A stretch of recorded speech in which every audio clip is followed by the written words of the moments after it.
এতে গুরুতর আহত ব্যক্তির নাম আশরাফুল ইসলাম। অপরদিকে শহীদ ওয়াসিমের পাশে থাকা ছেলেটি সায়েদ হোসেন। চট্টগ্রাম সিটি কলেজের গোড়ালিতে গুরুতর আহত ব্যক্তিটি ছাত্রদলের নয়, বরং ছাত্র শিবিরের।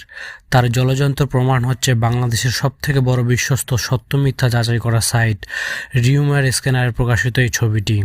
প্রকৃতপক্ষে গোড়ালিতে গুরুতর আহত ব্যক্তির নাম আশরাফুল ইসলাম, যিনি ছাত্র শিবিরের। গত পরশুদিন চট্টগ্রামে ছাত্রদল ও ছাত্র শিবিরের সংঘর্ষে এক ব্যক্তির পায়ের গোড়ালি গুরুতর আহত হয়। এরপর ছাত্রদল সামাজিক যোগাযোগ মাধ্যমে গোড়ালি প্রায় বিচ্ছিন্ন এই ব্যক্তিটিকে নিজেদের কর্মী হিসেবে দাবি করে প্রচার করতে থাকে। পাশাপাশি গোড়ালিতে গুরুতর আহত এই ব্যক্তিকে জুলাই গণঅভ্যুত্থানের সময় শহীদ ওসমানী আকরামের পাশে আন্দোলনরত অবস্থায় থাকা ছেলেটিকে দাবি করে প্রচার করে ছাত্রদল। তবে গত পরশুদিন গোড়ালি জখমে আহত ব্যক্তি আর শহীদ ওয়াসিমের পাশে থাকা ব্যক্তি এক নন। প্রকৃতপক্ষে গোড়ালিতে গুরুতর আহত ব্যক্তির নাম আশরাফুল ইসলাম, যিনি ছাত্র শিবিরের। অপরদিকে শহীদ ওয়াসিমের পাশে থাকা ছেলেটি সায়েদ হোসেন ওরফে সৈয়দ হোসেন, যিনি ছাত্রদলের।